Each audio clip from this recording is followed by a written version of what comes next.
mbokk internet yu Sénégal live ñu ngi leen di nuyu comme chaque fois aussi mbégte la ñuy am bu ñu amee ay interview yoo xam ne dañ leen koy déttal fas yéene kaa sekk ak ñi nga xam ne ñoo nekk ci langue politique bi lépp rek ci leeral ak waxtaane li nga xam ne mooy actualité. tey nag ñu dalal fi aussi kenn koo xam ne ci langue politique bi la nekk fii ci gox bi di Grand Yoff muy Lassana Badiane nekk président mouvement Jëm Kanam. Lass dañ lay bàyyi nga nuyoog mbokki internet yu Sénégal live.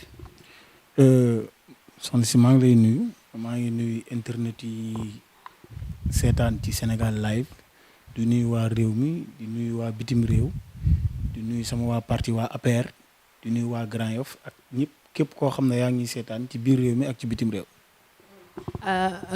Lassana Badiane à part mouvement bi nga xam ne mooy Jëm Kanam Lass mooy kan ba ñu doon defal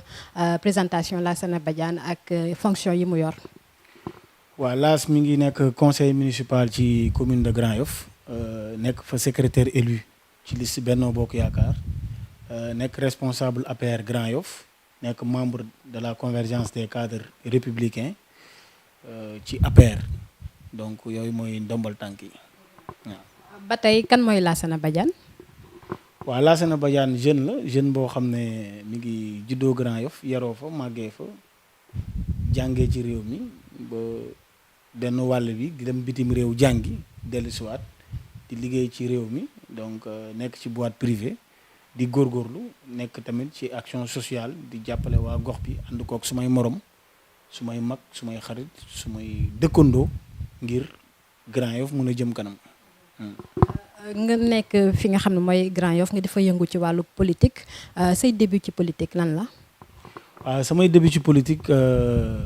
man Macky Sall laa àndal donc bokk APR depuis ba mu nekkee PDS génn PDS créé APR donc ma bokk ci ñi ko créé donc boobu ba tey ñu ngi cheminer avec le président depuis 2008 parce que France la ma fekkoon may jàngi ma ñibbisi di ànd ak moom jàppale ko ci liggéey bi ba suñu borom defal ko ndam ma ànd ak moom ci liggéey bi ngir mu mën a développer Sénégal. yow da nga commencé politique rek ànd ak président Macky Sall amoo fenn foo jaar avant. non man avant Macky Sall musuma politique parce que man Macky Sall sax moo tax ma voté parce que 2007 ba may voté ci laay doog a am carte d'identité donc boobu parental la donc moom moo tax ma voté donc moom laa àndal ci politique avant moom musuma ànd ak kenn donc moom rek laa àndal. kon mën nañ la woowee allié de première heure ni ko gars yi di waxee. waaw non militant de première heure donc membre fondateur APR donc bokk APR bokk ci ñi ko sanc ba mu màgg ba yaatu ba ñëpp mën cee bokk waaw. balaa may génn ci loolu yaa ngi wax sànq membre fondateur APR gis nañ ne biir APR fi mu toll nii ñi nga xam ne yéen a bokk boobu les partis surtout ñi nekk au début ci Macky Sall ñu doon ànd ak au début ak Macky Sall tey dañ ñu ci bëri dafa am ay frustré ndax da nga bokk ci frustré yooyu wala yow da nga gis ne ñooñu jusque tey li ñuy réclamer amut. waaw xam nga frustration ku ci nekk ak ni nga koy gisee c'est-à-dire dans la mesure où bu nekkee yow da nga ñëw politique pour ut ci ay ndombal tànk wala ut ci teraanga buñ la ko joxul di ngay frustré mais man je m'en contrefiche des nominations c'est-à-dire man Macky Sall fal ma ak mu ñàkk maa fal laa yemale ànduma ak moom pour am ay privilèges wala ay avantages parce que sama wërsëg yaakaaruma ko ci moom donc man entrepreneur la dama yor sama boîte privée avant Macky Sall maa ngi doon liggéey ba Macky Sall yoree nguur gi maa ngi liggéey musuma liggéey ci état donc sama engagement ci moom c'est désintéressé donc dama koy jàppale nee naa la 2008 ba 2020 maa ngi ci parti bi musuma dégg nomination musuma bénéficier décret de nomination musuma am avantage ci parti bi te pourtant maa ngi koy jàppale je pense que c'est tout à fait normal donc di ko jàppale parce que nit ki boo koy jàppale waroo xaar pour muy defal la ay avantage ak yooyu. waaw waroo xaar ay avantage mais quand même yaa ngi xaar reconnaissance. waaw reconnaissance bi am na dans la mesure où ngay ànd ak nit mu yëg la rek c'est de la reconnaissance te président ku yëg ay nitam la maintenant donc ci parti bi am na ci ñoo xam ne dañuy gis ne war nañ leen jox ay ndombal tànk c'est tout à fait normal parce que ils ont envie quand même de montrer de très belles choses jàpp nañ ne bu ñu leen joxee ay ndombal tànk dañu leen doxal mais comme constitution moo jox un pouvoir discrétionnaire au président de la République muy fal ku ko neex président man ku mu fal ànd naa ci ku mu falul damay naan du sa wërsëg waaw parce que yàlla rek mooy joxe teraanga.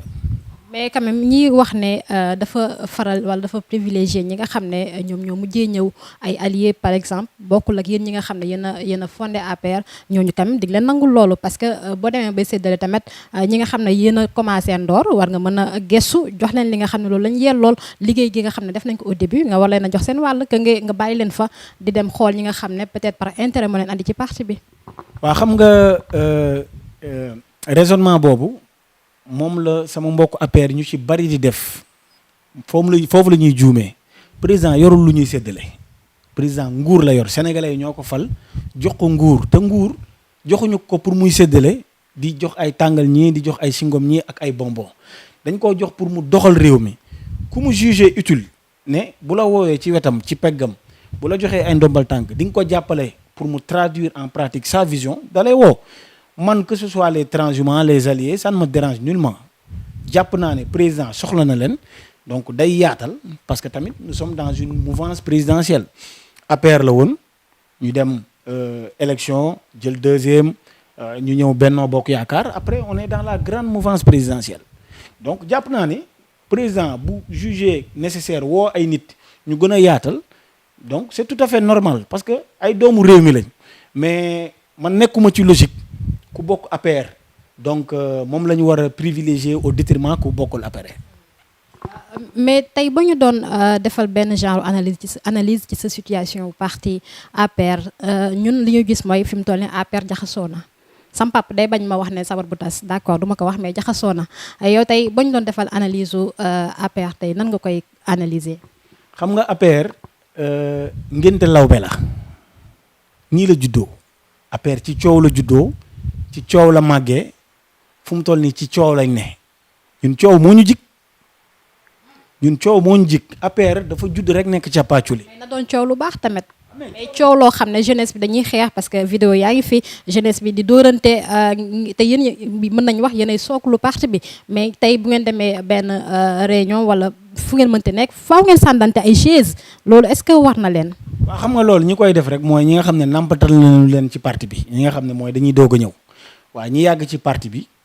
ca njëlbeen bi ñooñu du ñu def loolu donc peut-être ñi koy def bëgg nañ ñu gis leen ak yooyu waaye APR comme ni ma la ko waxee sànq càppaaculi la dafa judd rek yegg ca kaw ñu dañoo judd 2008 2009 dañoo am liste Dekkal Ngor am ay conseils municipaux 2012 ñu dem élection présidentielle suñu borom dogal ñu jël deuxième qualifié final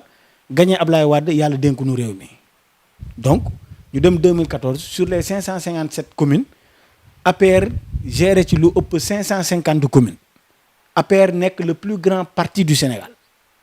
APR mooy parti bi gën a rëy Sénégal donc ci coow loolu ak ci manque de management bi ñuy wax te APR élection bi mu dem gagné ko nañu bàyyi ak sunu pëccëxoo rek jig nañu. ñu bàyyi leen ak seen pëccëxoo mais ci pëccëxoo boobu màgg prématuré boobu APR màgg est-ce que gisoo ne moo waral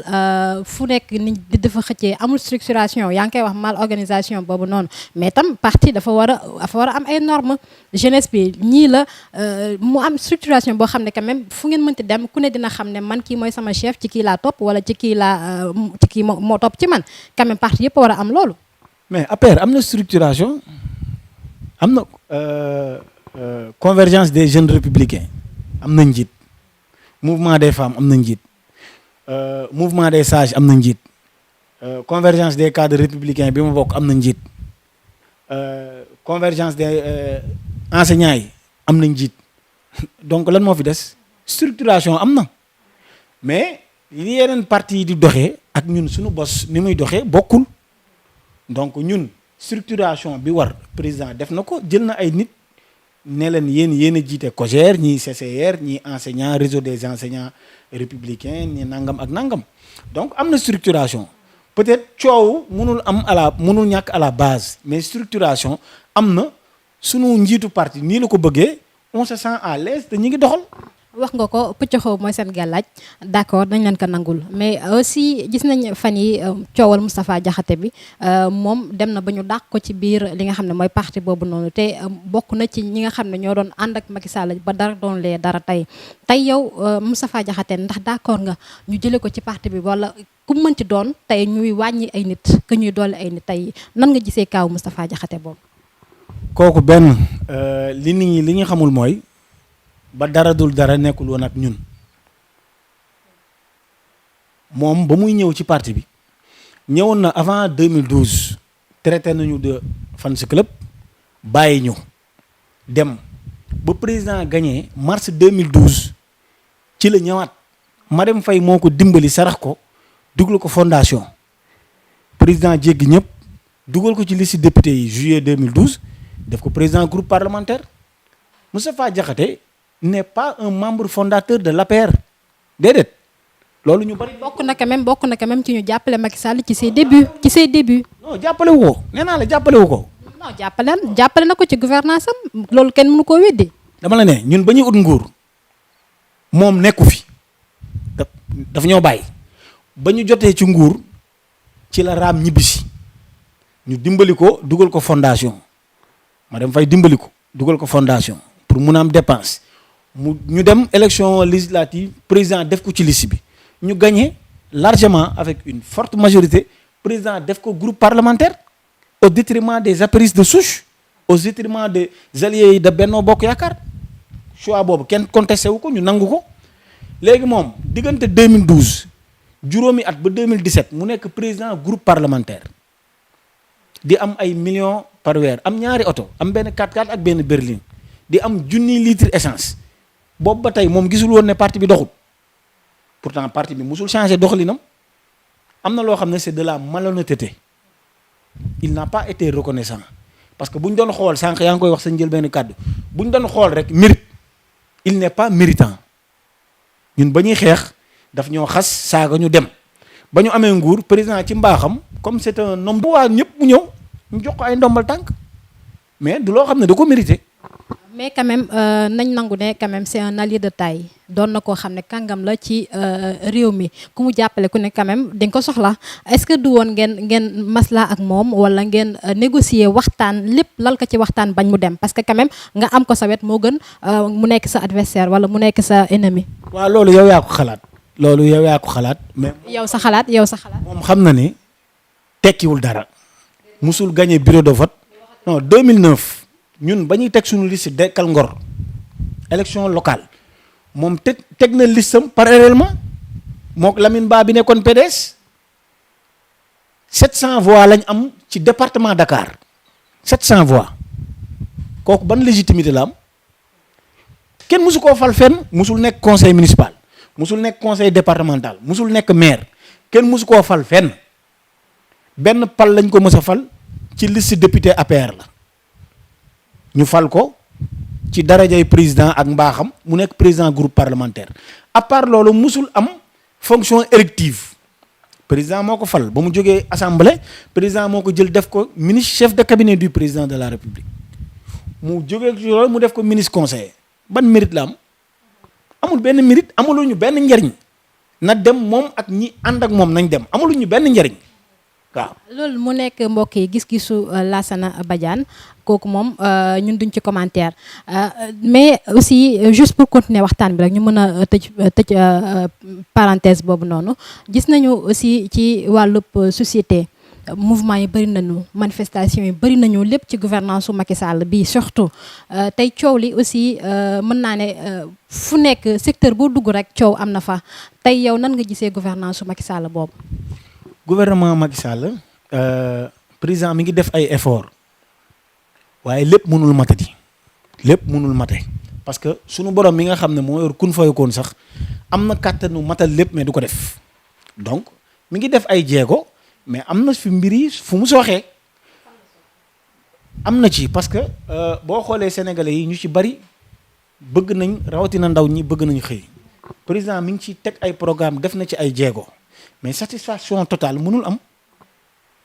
chaque jour mi ngi yokk chaque jour demande bi mi ngi yokk mais tamit proposition yi ñu ngi yokk donc manifestation yi ngay gis waa opposition di ko def dara warulu ko lu dul iñaan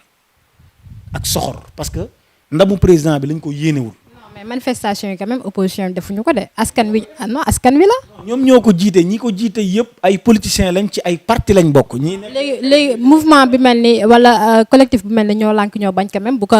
dàqantelee ay politiciens. mais ñëpp ay politiciens lañ. ñii nekk nañ directeur de campagne candidat ñii nekk nañ ay commissaire politique. non du ma leen. directeur de campagne comme kan. non am na ku ñu jàpp koo xam ne moo nekkoon directeur de campagne Sonko. mooy kan. législative yi donc ñoom ñëpp ay politiciens encagoulés lañ. yaa ngi dégg xam nga li gën ci démocratie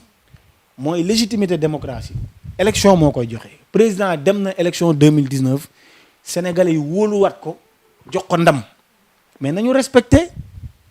volonté populaire bi nañ ko bàyyi par rapport ak programme bi nga xam ne liggéeyal ëllëg moom la ko sénégalais yi wóoloo jox ko beneen mandat nañ ko bàyyi mu dérouler ko bu ñu amee ay propositions yu ñu def ko yaa ngi dégg mais tout en respectant la volonté populaire te volonté populaire bi mooy fal nañ Macky Sall à plus de 58%. mais nekkul rek ñoo lànk aussi ñoo nekk di manifester comme yaa ngi leen koy dàqantele ay politiciens tey bu ñu duggee ci wàllum njàng bi jàngalekat yi soobu nañ ci xeex mais parce que nee nañu li nga xam ne moom la président waxante woon ak ñoom nguur gi li mu waxante woon ak ñoom defu ko bu ñu jógee ci loolu secteur santé aussi kon mën nañ nag secteur yu bëri fi mu toll ñu ngi ci ébullition sociale mën nañ ko woowee noonu kon loolu xanaa ñooñu aussi ay politiciens ñoo ne seen ginnaaw. non ébullition sociale amul ay revendication sociale moo am. jàngalekat yi lépp tàkkandoo rek quand même dafay jaaxal nit ñi. dara tàkkul nag soxna si dara tàkkul ñoom li ñuy ñaxtu ay revendication purement personnelle la xam nga at yi ñu génn gouvernement bi li mu digle woon ak jàngalekat yi mais mi ngi koy def mais dafa am app bu ñu fàtte ni 2015 président jël na décret wàññi impôt ci bépp fonctionnaire ci réew mi te jàngalekat yi ay fonctionnaire lañ xam nga sunu budget mu toll ci lu ëpp ñetti junni milliards nga jël un quart bi di ko fay moins de 150 000 personnes mais jaaduwul fonctionnaires yi motuñu 150 000 te un quart maanaam ñeent bu nekk benn ci ñeent bu nekk ñoom lañ koy fal ñoom lañ koy fay waa léegi ñi dëkk Mbandaxum ñi dëkk Ngodiba ñi dëkk Bakel sama dëkk ñi dëkk Médina Yoro Fula te duñu ay fonctionnaire di ay baykat di ay sàmmkat ñooñu lan lañ leen état bi warlul pour ñoom ñu mën a gis seen bopp ci gouvernance bi il faut que mu am équilibre ñaxtu baax na mais ñaxtu lu légitime lu am solo la xam nga boo doon jàngalekat yi bu nekkoon gis nañ leen ñuy kaas table bu damm bunt bu yàqu douche yu fat nga xam ne ñii kat condition élèves yi ñor nañ leen mais li leen ñor rek mooy nañ leen yokkal indemnité de logement. mais kuy jàngale ku ne aussi ba nga am foo dugal sa njaboot foo yeewoo pour sa xel dal nga mën a jàngal xale yi. waaw non xam nga moo tax ma ne la seeni revendication c'est purement personnel. mais c'est légitime. mais c'est légitime moo tax état bi def na ci ay jéego xam nga bu ñu jëlee indemnité de logement 20 junni mais mosuñu ko am c'est-à-dire fu mu toll nii mbir yi dafa neex ci ñoom ba taqaajoo ba man laas dina ma rek faj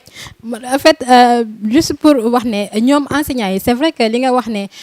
lu ne ak àpp la mais dafa mel ni discours bi Macky Sall yëkkati ci diggantewu ci discours am ci fin d'année bi moo leen merloo parce que dafa leen ne yéen rek nekku leen fii est-ce que du tële nga dem ba mënatoo leen gérer. mais xam nga li ñuy nawee un homme d'État mooy celui qui dit la vérité xam nga président bu nekkoon koo xam ne day naxe da leen di jox ay dige yoo xam ne ëllëg dañ koy mën a yay mais moom daf leen wax carrément mais wax na leen ko mois de mai bii passé fête du travail leen à l'heure où je vous parle il est impossible d'augmenter les salaires mais kooku mooy gor kooku moo xam lu baax parce que li ëpp solo mooy ngay wax dëgg ay nit boo leen di jëflante ak ñoom da nga leen di wax li mën a ne jàngalekat yi wax naa la ko sànq fonctionnaires yi moomuñu réew mi ëpp ñu fi ba pare moomuñu réew mi nee naa la li ñuy nattee réew mi suñu gafa gi li fa nekk ñeent boo jël benn bi ñoom lañ koy jox te ñoom motuñu ñaari téeméeri junni. mais lu tax ngay soofantal système éducatif bi te xam nga ne système bi quand même boobu boo ko soofantalee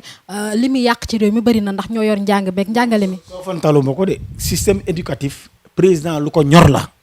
moo tax it def na ci ay jéego gis nga programme abri provisoire yi mais ñëpp gis nañ ne ba président di ñëw abri provisoire yi dañ fee bari woon mais fu mu toll nii am na programme spécial bi nga xam ne fépp fu mbaar wala sàkket wala loo xam ne classe boo xam ne ay poñet lañ ko defaree woon mais président daaneel na ko ñu ngi koy tabax ay bâtiment mais loolu ce sont des avancées significatives président dañ koo fal pour mu defal condition de vie population bi pas une partie des populations mais de tous les Sénégalais nee naa la baykat bi sàmmkat bi nappkat bi ouvrier bi ñoom ñëpp dañoo war a yëg yokkute bi mais pas une certaine catégorie de personnes ñi nga xam ne ñoom ñooy yor di gis seen bopp ci gouvernance bi au détriment de ceux qui sont à l'intérieur du pays. beneen jafe-jafe ñoo lànk ñoo bañ sànq ñu ngi ko doon junj di ñaxtu ne courant gi dafa cher dañ ko yokk ne bu ñu ko fi yokku ñoo lànk ñoo bañ yow nangu nga ne facture yi yokku nañ ko wala lan mooy ci sa xalaat. xam nga loolu Senelec dafa def une très mauvaise communication courant bi yokkul subvention bi moo baissé y a une différence état moo doon jox Senelec une subvention de 26%. mu dem ci président programme bi ñu ko fal liggéeyal ëllëg dafa am 5 accès universel benn accès universel bi mooy accès universel à l'électricité mooy man mi dëkk Ngodiba 5 kilomètres de Kaffrine ak ñi dëkk Maabo ñi dëkk Foundiougne ñi dëkk Médina Yoro Fula ñi dëkk Tiyaabu Manayli Jawara Xaadu Bere Baalu mais ñooñu ci Sénégal lañ bokk ñooñu dañoo war a am les mêmes conditions de vie que yow mi dëkk Dakar. discours boobu la yéen ñëpp di tenir fi mu toll nii xam naa ne boobu moom mokkal ngeen ko libéré Guy Marius Sagna. question mokkal xam nga dafa am loo xam ne dafa yenu maanaa xam nga bu njëkk président ba mu ñëw dafa am ay disparités sociales yi fi am mooy boo dëkkoon dans les villes urbaines ci ngay bénéficier wu ci la état bi di joxe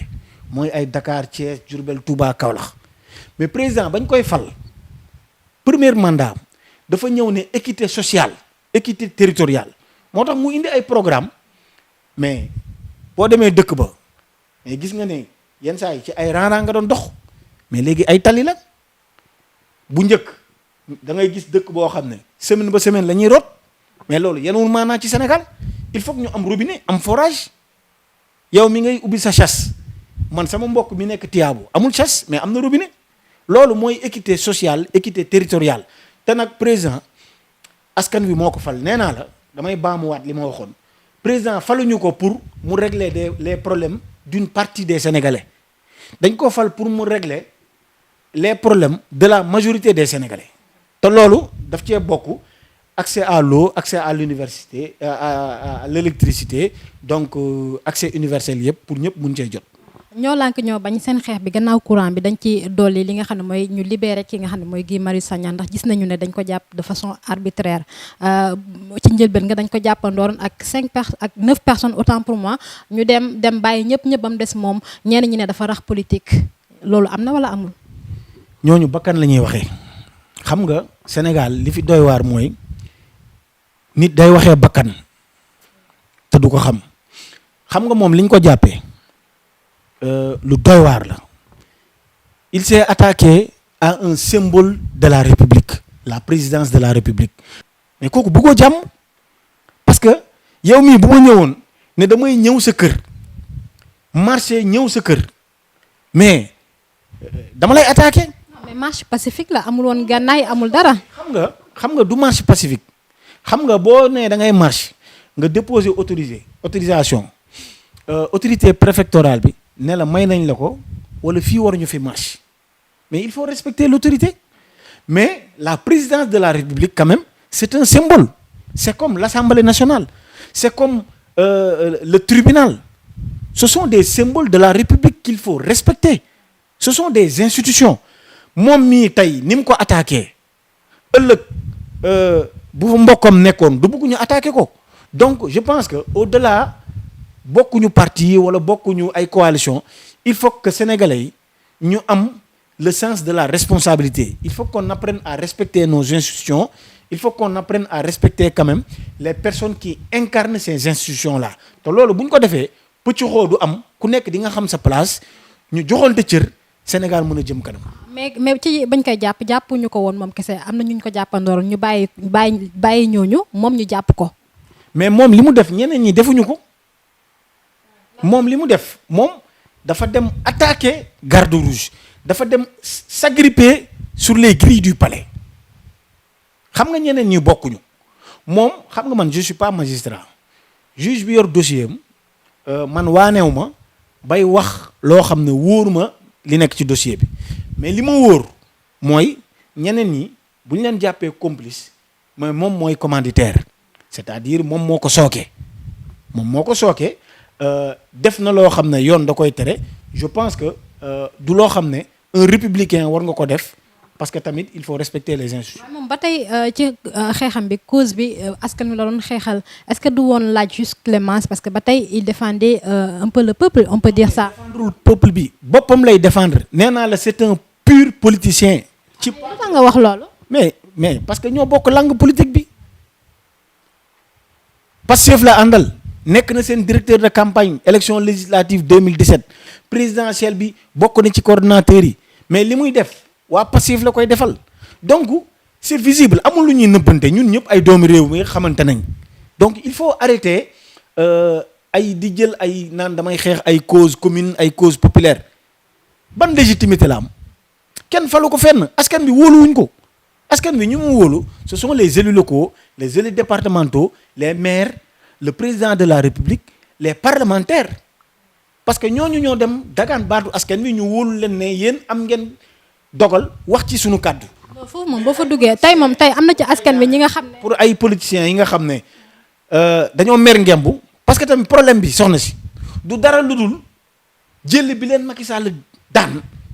maanaam loolu moo leen metti ba tey. moo leen metti 58% yi. mais xam nga dafa mel ni comme bëre arbitre sifflé Macky dox seen kaw crochet gauche droite nga arrière dem ci saako yi mu yëkkati ba ci kaw dóor ci suuf. est-ce que da lay bett. mais loolu moo leen naqari du dara lu dul Macky Sall da leen mën da leen duma yi nag moo metti moo tax it ñuy gesticuler waaye nag Macky Sall càppaaculi la. fii ma toog Père Birahim Ndiaye ma fi waroon toog xam naa ne moom maa ngi koy nuyu de passage moom ma waroon toog fii ngeen décortiquer lamb gi nga xam ne Macky Sall daan na ko ñi nga xam ne ñooy opposition bi wala ñi mu doon jonganteel ci présidentielle yi.